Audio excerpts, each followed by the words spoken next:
लेने को उन्हें लुका सोने के इधर रुका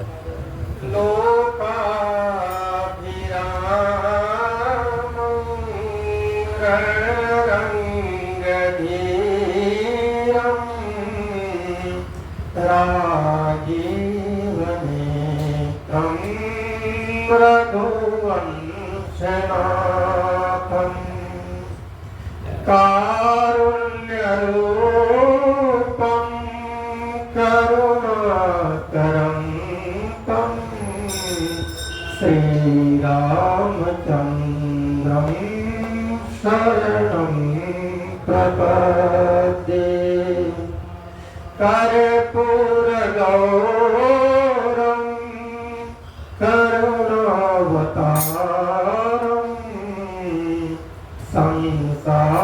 संसारसारं भुजगेन्द्रहारं सदा वसन्तं हृदयारविन्दे भवं भवानी सहितं नमामि मनोजवं मारुततुल्यवेगं जितेन्द्रियं बुद्धिमतां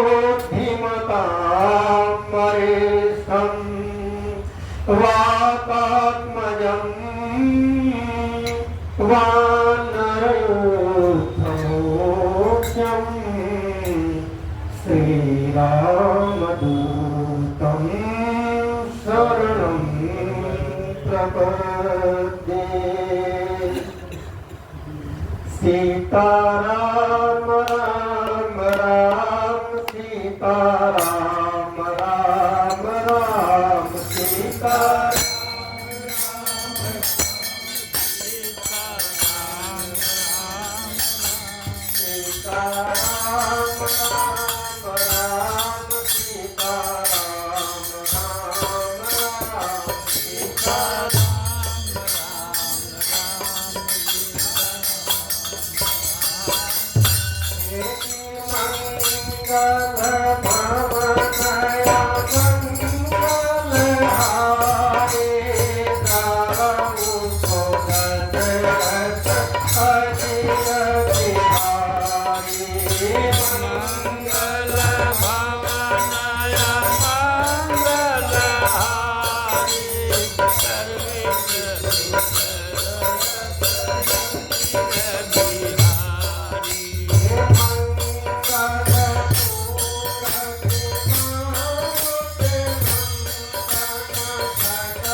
उमापति महादेव की जय, पवन सुत हनुमान की जय।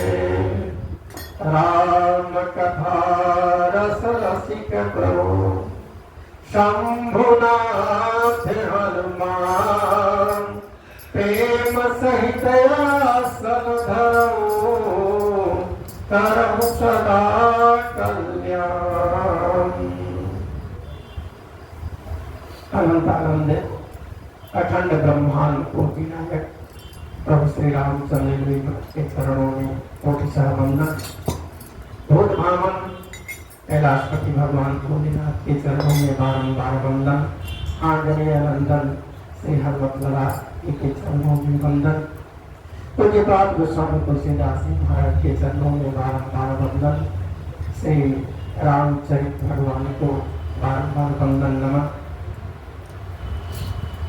व्यासपीठ पर विराजमान दोनों बाबा को बारंबार वंदन नमः। यहाँ जितने भी भक्तानुरागी बैठे हुए हैं सभी भागवत तुल्य हैं और बस सबके लिए सिया राम मैं सब जग जानी, करम प्रणाम जोड़ रूपानी, सबको जय जय सिया।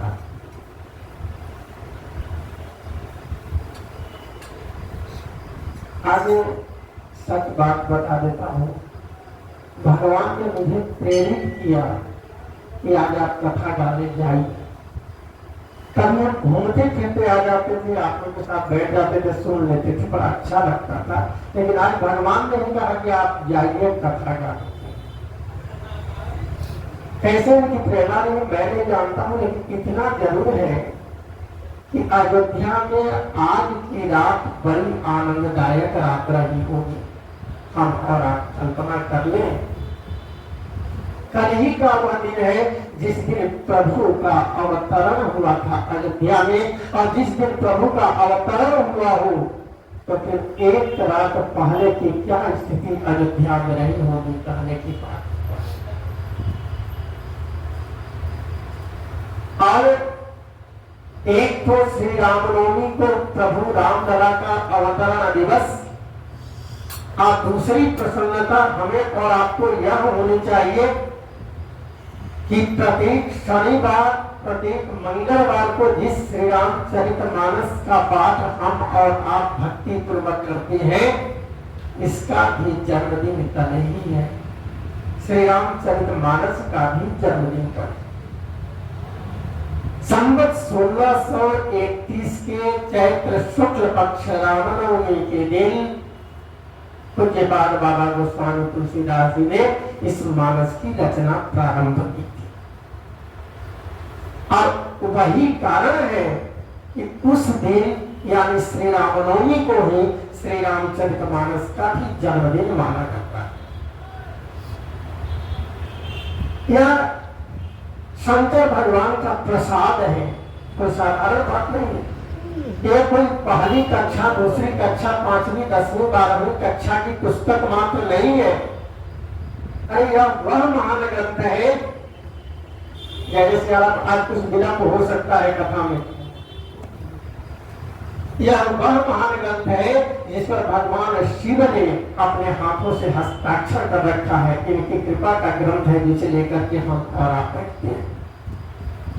बाबा गोस्वामी तुलसीदास जी पहले संस्कृत में राम कथा लिखना प्रारंभ किए। वाल्मीकि रामायण का अध्ययन किया, वेद पुराणों का अध्ययन किया और इसके बाद वे संस्कृत में लिखना आरंभ किए। रात में कथा लिखते थे, दिन में कथा लिखते थे, रात के बाद जब पूरा अगले दिन खोलते थे उसको देखने के लिए वो मिट जाता था। बहुत चिंतित हुए बाबा गोस्वामी दास जी, अब हम करें क्या। भगवान भोलेनाथ ने दिव्य वेश में आकर के कहा कि आप संस्कृत में न लिखिए। संस्कृत तो वाकई देव भाषा है, लेकिन जन जन के बीच पहुंच नहीं पाएगी। इसलिए लोगों की जो यहाँ भाषा है उस भाषा में आप लिखना प्रारंभ करें।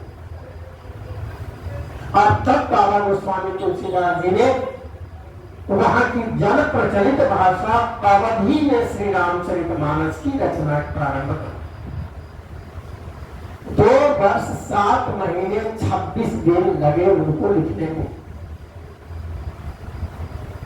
और मार्गशीर्ष यानी अगहन शुक्ल पक्ष पंचमी को इसे पूर्ण करके लोगों के सामने प्रकाशित किया हम उस महान ग्रंथ के साथ। और इतना ही नहीं, जब लिख रहे थे, जब श्री राम भगवान का प्रचार कर रहे तो काफी विरोध हुआ था इनका। वहां के जो पंडित वर्ग थे उन्होंने विरोध किया और कहा कि नहीं, एक किसी स्तर की पुस्तक है ही नहीं।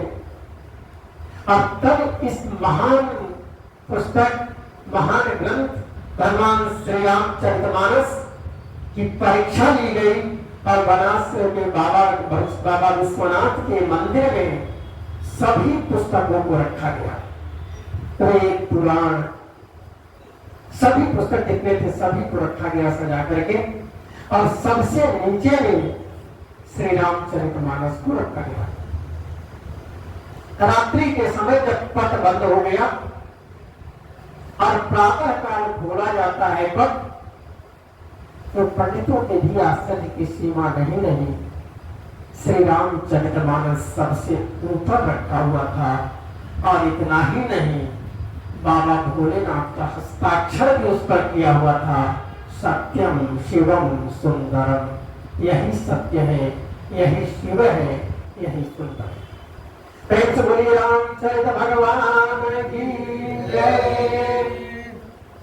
हम और आप कितने भागी हैं कि आज रामनवमी के पूर्व संध्या पर संयोग की बात कहें कि शनिवार है और हम सब यहाँ एकत्रित हुए। कथा मानस के उत्तर कांड की चल रही है। 12 कांड हम लोग पार करते हुए अयोध्या कांड, अरण्य कांड, किष्किंधा कांड, सुंदर कांड और उत्तर कांड। सच कहो, उत्तर कांड समझना हमारे और आपके बस की बात नहीं। उत्तर कांड में कथा बहुत ही कम आई है।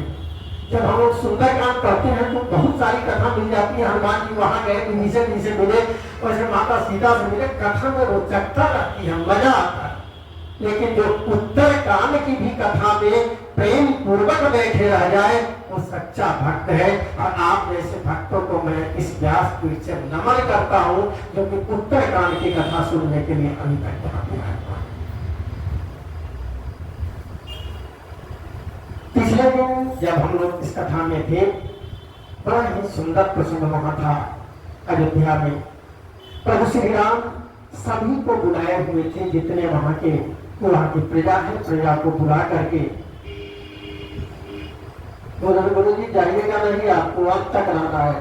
देखिए कुछ लोग कथा में झुकते हैं, झुकने से कोई चिंता नहीं चिंता है। जितनी झुकनी आई उतना झुकने देना चाहिए। अब झुकते झुकते अंत में आत्मबोध होता है तो निंद अपने आप खुले जाती है और प्रभु के साथ सम्मिलित होती है। प्रभु श्री रामचंद्र जी महाराज सभी प्रजा को आमंत्रित किए हैं, बैठाए हुए हैं और उन्हें समझा रहे हैं। लक्ष्मण जी और हनुमान जी ने कुछ प्रश्न किए हैं, उन प्रश्नों का उत्तर दिए हैं। और हम लोग वहां पर देखे थे कि प्रभु श्री राम ने कहा था कि पुत्र मतन सब ही कहो कर जोर, शंकर भी भजन बिना नरा भगति न पावई मोर। भक्ति के बारे में पढ़ो। और उन्होंने कहा था कि बिना शंकर की भक्ति के कोई चाहने की मेरी भक्ति प्राप्त कर ले तो संभव नहीं। भक्ति के बारे में कहते हुए प्रभु श्री राम ने कहा कि भक्ति कोई कठिन नहीं है। जीवन में अगर भगवान से कुछ मांगना है तो केवल भक्ति ही मांगिए, दूसरा मांगने की जरूरत नहीं है। घर में बच्चों के पिताजी है, अगर पिताजी पूछते हैं कि क्या चाहिए, अगर बच्चा स्वयं कह देता है कि आप जो हमारे लिए उचित समझे वही कर दीजिए, तो फिर इसमें सोचने की बात ही नहीं होती है। और जैसे ही बच्चा मांगना प्रारंभ करता है तो समझ लीजिए कि पिताजी के मन में चिड़चिड़ापन शुरू होता है। जब पिताजी की यह बात है तो हम तो परम पिता परमेश्वर से मांगने के लिए तैयार हैं। जब नारद मोह का प्रकरण आया था उस समय नारद जी जाकर के भगवान से यही कहे थे, यही विधि होई। उन्होंने कहा कि हे प्रभु, हमारा जिस तरह से कल्याण हो जाए आप वही कीजिए। छोड़ दिया। उनकी इच्छा थी कि विश्व मोहिनी जो सुंदरी है हम उससे विवाह कर लें, लेकिन भगवान ने सोचा कि अगर इनको मैं सुंदर रूप अपना दे दूं तो फिर इनके जीवन भर की तपस्या नष्ट हो जाएगी। इसलिए प्रभु ने कहा था, यही विधि होई परमहित, नारद सुनहु तुम्हार, सोई हम कर बनयान कछु, वचन विधान हमार। ऐ महर्षि नारद जी, आप घबराइए नहीं, आप हमारे सच्चे भक्त हैं और जिस तरह से आपका कल्याण होगा हम प्रयास करेंगे कि आपका वही काम हो जाए। अब उन्होंने अपना रूप देने के बदले किसी का रूप दिया था, सभी हम लोग जान रहे हैं, कपि रूप दिया था उन्होंने। और जब नारद जी को इस बात का ज्ञात हो गया कि मेरा चेहरा कपि का है, उन्हें भरपूर क्रोध हुआ था। भक्त तो और ज्यादा चिड़चिड़ा होता है। कभी कभी बेटा अपने बाप पर क्रोधित होता है, क्यों नहीं क्रोधित होगा, उसका अधिकार है क्रोधित होने का। पिता का भी दायित्व बनता है कि आखिर बेटा क्यों क्रोधित हुआ, जरा सा हम सोच लें। हो सकता है कि कहीं मुझसे ही कहीं भूल गई। और भूल बस उन्होंने क्रोध बस भगवान को शाप दे दिया कि जिस तरह मैं नारी के लिए आज्ञा हूं, एक ऐसा समय आएगा जब आप भी नारी के लिए बिलखेंगे। तो भक्त को भगवान से लगा होता है। पूरे प्रकरण में प्रभु श्री राम भक्ति की ही बात करते हैं। भक्ति भी हो कैसी, सगुण भक्ति हो, साकार भक्ति हो, भगवान का रूप हमारे सामने हो, ऐसी भक्ति होनी चाहिए। 3 युग गुजर गए हैं, चौथा युग में हम चल रहे हैं। सबसे पहला युग सतयुग था। सतयुग में दान का महत्व था, जितना अधिक दान करना चाहिए। सत्य राजा सत्य हरिश्चंद्र जैसे दानी दान करना चाहिए। सतयुग के बाद त्रेता। त्रेता में यज्ञ की बात थी। राजा दशरथ जी को संतान की कामना हुई, उन्होंने पुत्र का निश्चय यज्ञ करा दिया। जब भी आवश्यकता होती थी यज्ञ होता था। द्वापर में जो भक्ति होती थी, द्वापर में महानता थी पूजा की। और हम जिस कलयुग में हैं, इस कलयुग में महानता अगर है, कलि केवल प्रभु नाम आधारा, भगवान का नाम ही आधार। आप तो कहेंगे कि हम रात दिन भगवान का नाम जाप करते हैं लेकिन हमारा कल्याण नहीं होता। नहीं होगा, एकदम साफ कहता हूं कि नहीं होगा। आपने भगवान को अपनाया कहां है? हमको और आपको तो लगता है कि सब कुछ हम हैं, और जब तक हम हैं तब तक भगवान आपके लिए और हमारे लिए नहीं हो सकते। भगवान को अपना परिवार बना लीजिए, तब जिंदगी का मजा देखिए। हर पल आप यह सोचिए कि हम चलते जा रहे हैं लेकिन हमारे साथ भी भगवान की कृपा है। छोटी सी बात आप लीजिए, एक घर में अगर 5 सदस्य हैं, अगर उनसे पूछा जाए कि कितने लोग परिवार में हैं, तो सीधा कह देते हैं कि 5 आदमी हैं। होली में कपड़ा कितने लोगों का खरीद आया? 5 लोगों का। दीपावली का सामान कितने लोगों का आया? 5 लोगों का। भोजन कितने लोगों का बनता है? 5 लोगों का। अरे छठा भगवान आपका परिवार है कहाँ? आपने समझा कहाँ? जिस दिन हम और आप 5 परिवार ना कह करके 6 परिवार कहना प्रारंभ कर देंगे, वो भगवान आपका हो जाएगा। उन्हें लगने रहेगा कि हमें इस घर में रहना है। प्रेम से बोलिए सियावर रामचंद्र की जय। घर में अगर 5 व्यक्तियों का भोजन बनता है तो थोड़ा सा भोजन बना करके आप तैयार कर दे कि हमारे प्रभु श्री राम के लिए भोजन होगा। वो खाएं या ना खाएं, कभी तो किसी दिन यहाँ करके खा लेंगे। और अगर इस तरह की श्रद्धा हो जाएगी तो फिर कोई वैसा पिता नहीं होता जिसकी कृपा आप पर नहीं हो सकती। वो तो परम पिता। भक्ति में ना तो भगवान ने कहा है कि ना तो तप करने की जरूरत है, ना तो यज्ञ करने की जरूरत है, छोड़ दीजिए, मैं कुछ नहीं कहता हूं। बस जहां पर चल रहे हैं एक बार एक विश्वास रख करके चलिए कि हम आपके साथ हैं, फिर कभी कुछ नहीं होगा। भरत जी महाराज से प्रभु श्री राम ने जब पूछा था वर में कि भारत क्या चाहिए, उन्होंने कहा आराधना धर्म न काम रुचि गति न सहो निर्वाण जन्म जन्म रचि राम जी पदा यह वरदान नयान। भैया मुझे अर्थ नहीं चाहिए, धन नहीं चाहिए। धन देने के लिए आप लोग जैसे ही तैयार हुए, इसका परिणाम क्या हुआ? हमारा भैया अयोध्या छोड़ करके चला गया। मुझे ऐसा धन नहीं चाहिए, अर्थ न धन, मैं धन भी नहीं चाह रहा हूं। धर्म हमारे पिताजी दशरथ जी किए, क्या मिला उनको? आज उत्पन्न से भौतिक शरीर को मुझे धर्म नहीं चाहिए। अर्थ न धर्म न काम, मुझे कोई कामना भी नहीं है। हमारी मैया कैकेयी बहुत कामना की थी कि हम अपने लाला को राजगद्दी दे देंगे, राम को वनवास दे देंगे। क्या किया उसने? आज वैधव्य का जीवन जीने के लिए तैयार है, मुझे काम की इच्छा भी नहीं। अर्थ न धर्म न काम रुचि गति न चाहो निर्वाण, मैं मोक्ष भी नहीं चाह रहा हूं। मोक्ष क्या करना है हमको? तो चाहिए क्या? जन्म जन्म श्री राम पदा। हे प्रभु, मैं यही आपसे प्रार्थना करता हूं कि आप अनपानी भक्ति मुझे दे दीजिए और जन्म जन्म भर आपके चरणों में मेरा लगाव बना रहे, हम आपकी कृपा के पात्र बने रहे। आदरणीय सज्जनों, भक्तानुरागियों, हमें भी अपने जीवन में यही सोचना होगा, नहीं तो इस जीवन का महत्व ही क्या है? तब प्रभु श्री राम लला अवतरित हुए हैं, हमें ऐसे मानना चाहिए कि कल ही आ रहे हैं, आए थे बात छोड़ दे, कल ही आ रहे हैं। आज हमारा शरीर है, कल हमारा शरीर नहीं रहेगा।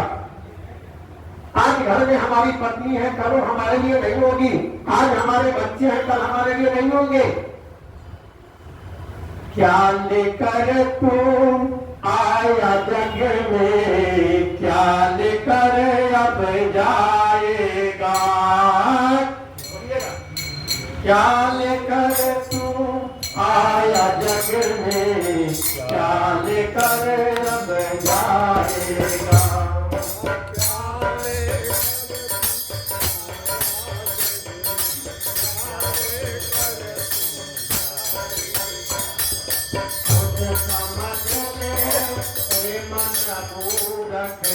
आखिर को पछताएगा, क्या लेकर अब जाएगा?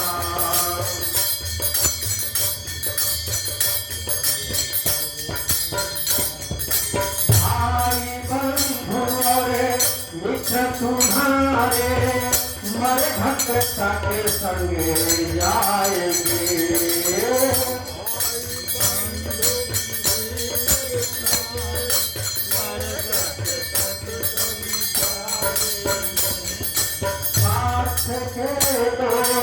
आंसू देकर लौट लौट घर आएंगे।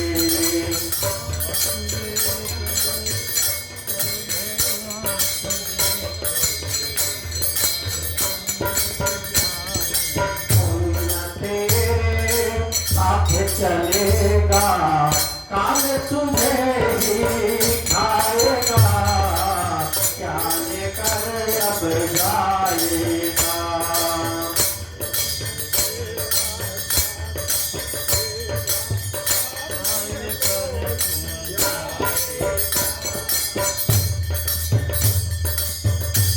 कंचन तेरी काया तुरंत जलाई जाएगी।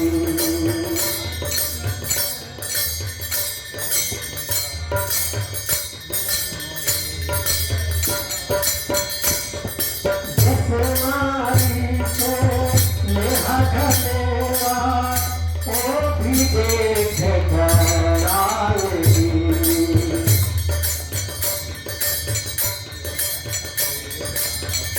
दिवस तक याद करेगी, फिर तो याद न आएगा, याद कर अब जाएगा।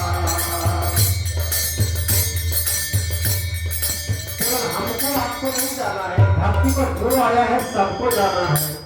राजा रंग तू जारी पंडित, सबको जाना है।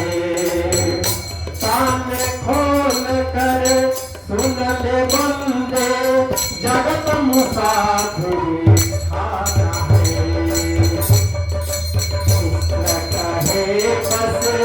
मिस्र कहे बस पाप पुण्य नहीं, अंतिम साथ ले आएगा।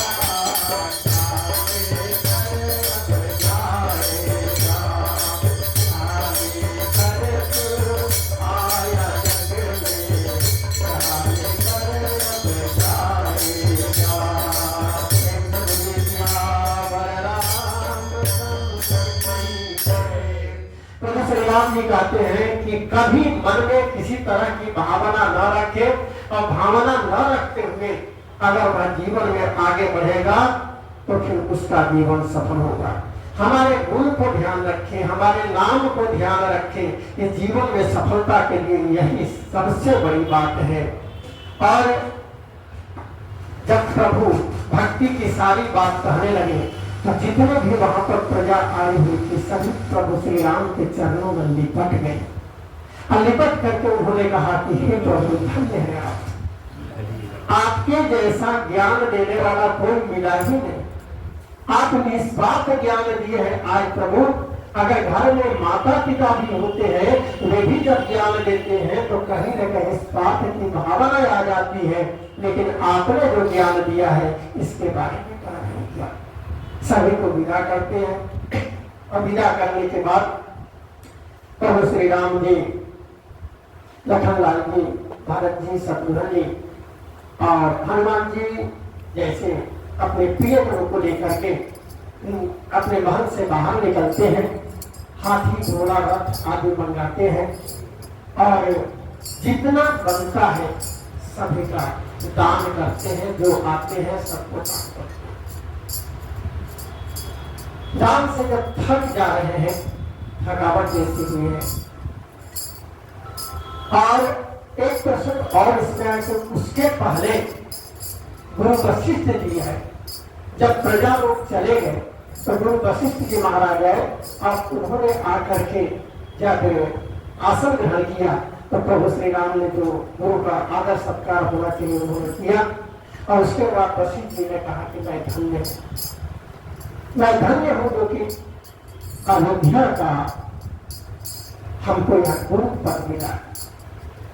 और अपने जीवन की बातों को बताते हुए वशिष्ठ जी ने कहा कि महाराज हमें यह पता है कि वेद पुराण जितने हैं सभी पुरोहिताई के काम की निंदा करते हैं। सभी कहते हैं कि पुरोहिताई का काम नहीं करना चाहिए।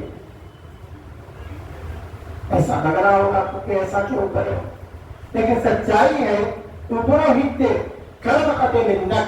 बाबा ने आपने कहा। आप एक छोटा सा उदाहरण ले लें। आज का समाज किस ओर भागता चला जा रहा है। शादी विवाह में लाखों के खर्च कर दिए जाएंगे, मनोरंजन के साधन में 1.5 लाख रुपए का साधन हो जाएगा, नाच नचाने के लिए 2 लाख रुपए की नाच आ जाएगी। लेकिन एक बात जाकर के विदाई के समय आप आनंद ले ले देखेंगे। आप देखिए सबसे बड़ी दिक्कत होती है ब्राह्मण को दक्षिणा देने में। सामान्य सी बात है। ब्राह्मण चाहते हैं कि मैं इतना हूं, और देने वाला चाहता है कि उनको तो बहुत दे रहा हूं। हमें वशिष्ठ जी महाराज की आधार पर देखना होगा कि जितना खर्च हमने उस ओर किया है रात्रि भर अगर कोई ब्राह्मण हमारे यहाँ रह करके मंत्रों का जप किया है, मंत्रों का पाठ किया है, तो हमारा दायित्व बनता है उन्हें प्रसन्न करने की। लेकिन बहुत सुंदर बात लिखी गई है, संतुष्टा निजानस्ता असंतुष्टा महीपति। दक्षिणा लेने में जो ब्राह्मण असंतुष्ट हो जाए उसका ब्राह्मणत्व तो नष्ट हो जाता है। और दक्षिणा देते समय अगर जजमान दक्षिणा देकर के संतुष्ट हो जाता है तो वह जजमान भी नष्ट हो जाता है। दक्षिणा वह वस्तु है जिसमें देने वाले को लगे कि मैं और देता हूं, और लेने वाले को लगता है कि मैं बहुत पा लिया। यही सच्ची दक्षिणा। और ऐसे निंदक कर्म को गुरु वशिष्ठ जी ने भी कहा कि वेद पुराणों में भी बताया गया है निंदक योग्य है। लेकिन ब्रह्मा जी ने कहा कि आप दशरथ कुल में रघुकुल में गुरु बनना स्वीकार कर ले। एक समय ऐसा आएगा जब इसी कुल में प्रभु श्री राम का अवतरण होगा और तब फिर आपके जीवन का पूरा लाभ मिलेगा।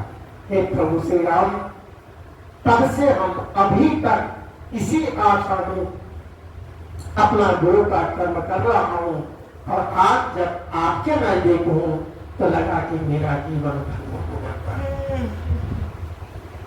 भगवान हमारे सामने चार ढूंढा में आकर के खड़े नहीं होंगे, हम आप प्रतीक्षा करते रह जाइएगा। अगर आ जाएंगे चार हाथ वाले भगवान तो भागना शुरू कर दीजिएगा, टिकिएगा नहीं वहां पर। अगर चार होंगे ब्रह्मा जी आकर के सामने खड़े हो जाए तो मजाल नहीं है कि हम और आप यहाँ पर टिक पाइएगा, भागना शुरू कर दीजिएगा। भगवान वैसे नहीं करते। ना जाने कहीं रूप में आ मिल जाए भगवान, कोई ठिकाना नहीं है कि किस रूप में भगवान मिलते हैं। इसलिए सभी लोगों ने हमें कल्पना करनी चाहिए कि भगवान का निवास है। तभी तो बाबा गोस्वामी तुलसीदास जी ने कहा सिया राम में सब जग जानू। सभी लोगों ने मैं सिया राम जानता हूँ। एक आख्यान कहीं का मिला हमें पता नहीं। बाबा गोस्वामी तुलसीदास जी मानस की इसी चौपाई को लिखे थे, सिया राम में सब जग जानी करो तो नाम जोड़ी पानी। और चले जा रहे थे रास्ते में, जिस दिन लिखे थे उसी दिन रास्ते में जा रहे थे, छोटा सा बच्चा मिला।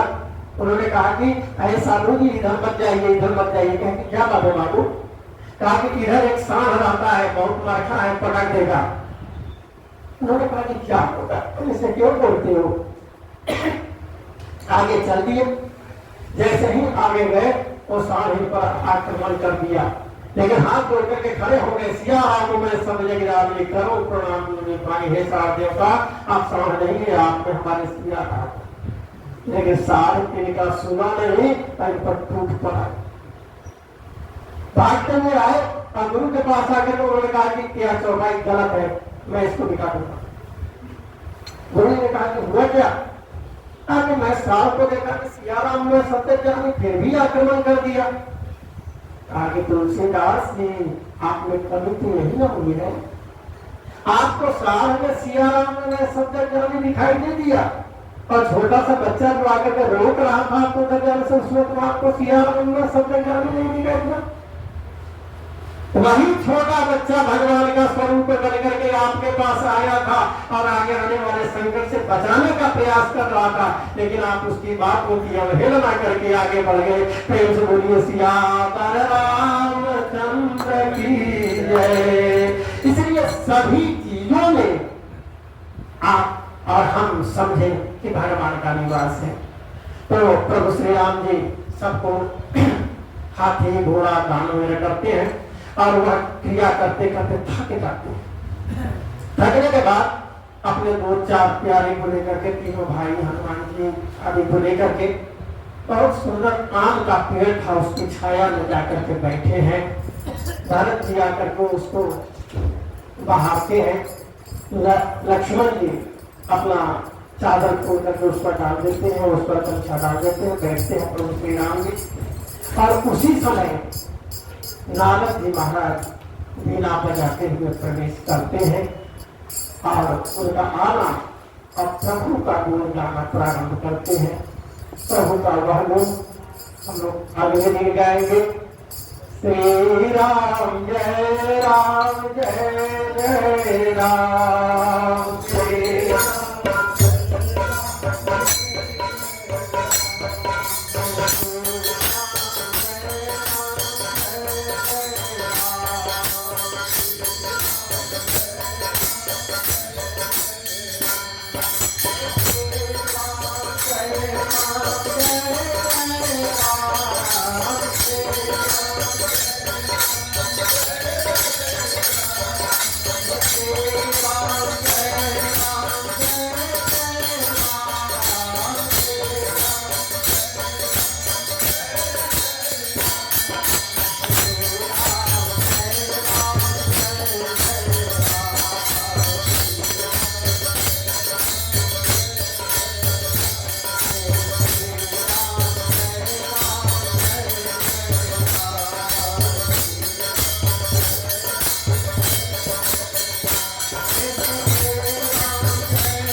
उमापति महादेव की जय, कार्तिक हनुमान की जय।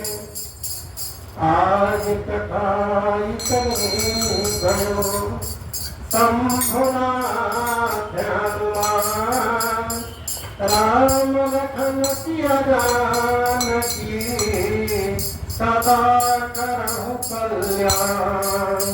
पुष्पांजलि अर्पण करूं ग्रहण करूं महाराज, कृपा दृष्टि अवलोकिए सब अपराध विसार।